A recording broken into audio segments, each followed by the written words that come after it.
Mon Seigneur et mon Dieu, je crois fermement que tu es ici, que tu me vois et que tu m'entends. Je t'adore avec profonde révérence. Je te demande le pardon de mes péchés et la grâce de faire avec profit ce moment de prière. Ma Mère Immaculée, Saint Joseph, mon Père et Seigneur, mon ange gardien, intercédez pour moi. Dans l'atmosphère chaude de cet après-midi, il y a un parfum dans l'air qui est très agréable. Je viens de faire un gâteau au yaourt et le four est en train de le cuire. Et je contemple, Seigneur, devant toi, parce que tu ne rejettes aucune des activités quotidiennes que nous faisons sous ton regard.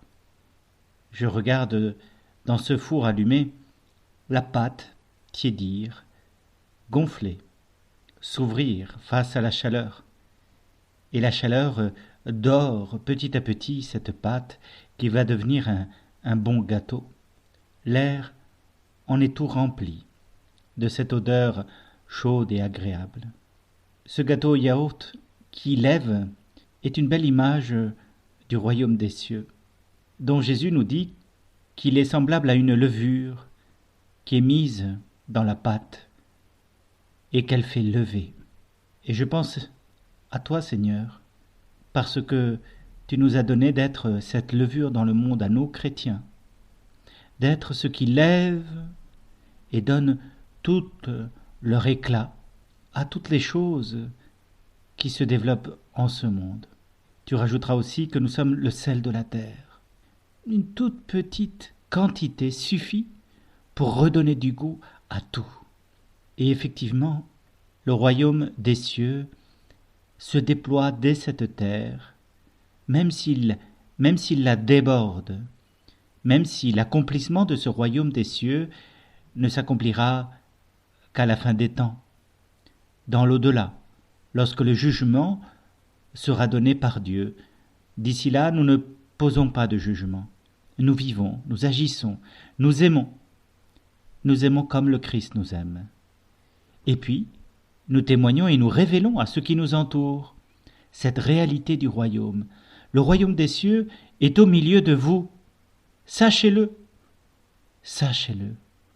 Dieu est tout proche. Il est là. Nous ne le voyons pas, mais il est là, source de toute vie, qui soutient toutes les choses dans l'existence. Et oui, nous chrétiens, nous savons, par révélation, que Dieu a en lui notre humanité, en Jésus-Christ ressuscité, qu'il vit et il règne dans l'histoire et dans l'univers. Jésus règne. Il inspire les cœurs aimants et par l'action de l'Esprit Saint les conduit à leur accomplissement. Oui, qu'est-ce qu'une vie humaine, sinon une vie pleine, riche d'amour. Une vie humaine, c'est une pâte humaine dont le ferment, c'est-à-dire la capacité à aimer, a produit tous les fruits de l'amour, le don de soi, le don de la vie, le don du service, le don authentique du cœur dans l'amitié, dans ces actes quotidiens qui consistent à aimer son prochain. Et quand nous aurons réussi à donner tout notre cœur en un seul geste, en un seul acte, eh bien alors oui, nous serons prêts à être jugés par Dieu, c'est-à-dire à entrer devant sa sainteté pour l'éternité. Puissions-nous être là, puissions-nous nous rendre compte que tous nos actes quotidiens peuvent avoir cette épaisseur et ce goût infini de l'amour divin qui nous traverse, d'abord dans l'élan de vie, mais pas seulement dans l'élan de vie, dans ce que nous en faisons, par notre volonté, notre intelligence, notre vertu. Nous choisissons de faire le bien ou le mal. Et en cela, nous poursuivrons l'œuvre de Dieu quand nous faisons le bien, ou bien nous l'arrêtons quand nous faisons le mal. Comme ces vitraux dans les églises, s'ils sont sales, si on les couvre, la lumière ne passe plus. S'ils sont propres, si on les découvre, la lumière les traverse et leur donne tout leur scintillement. Ainsi pour chacune de nos vies. Si nous nous laissons traverser par l'Esprit Saint, par son inspiration, eh bien alors notre intelligence, notre volonté, notre agir deviennent de plus en plus parfaits dans l'amour. Et le royaume des cieux advient, comme la levure qui fait lever la pâte. La personne qui aime accomplit des œuvres justes et déploie le règne de Dieu sur terre. Quand Jésus a annoncé le royaume des cieux, il n'a pas appelé à tel parti politique, à voter pour tel parti politique ou tel autre. Il n'a pas donné de plan politique. Il a simplement appelé à la conversion, à la pénitence, au changement de notre vie, à toi et à moi. Et Seigneur, qu'est-ce que nous voudrions changer de vie? Ressembler davantage à celui que tu regardes, parce que tu nous vois dans notre accomplissement parfait, tandis que nous voyons, eh bien, dans notre devenir instable, avec des hauts et des bas, avec des œuvres réussies et des erreurs et même des péchés. Mais parce que tu es notre Père, nous nous tournons vers toi sans rien craindre, même avec nos péchés. Ta lumière nous en purifiera. Ton Esprit Saint défera les liens qui nous enserrent avec le péché. Et comme ça, nous pourrons te servir. Aujourd'hui, Seigneur, tu nous demandes particulièrement de prier pour que d'autres que moi et toi, pour que nous soyons nombreux à annoncer le royaume, parce qu'ils sont peu les ouvriers et qu'il faut prier.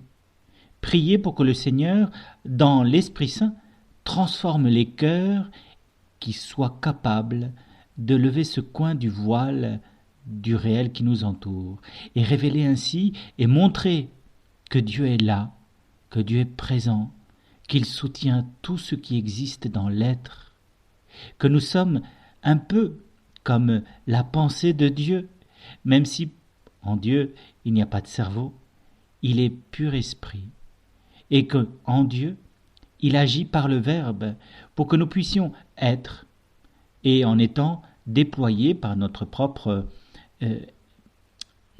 règles de vie, déployer la puissance de vie qu'il a mis dans l'univers, selon des logiques différentes quand nous sommes humains, animaux, végétaux, selon des logiques différentes qui, si elles sont respectées, eh bien, rendent gloire à Dieu, déploient la beauté de ce que Dieu, comme artiste, a prévu dans ce monde.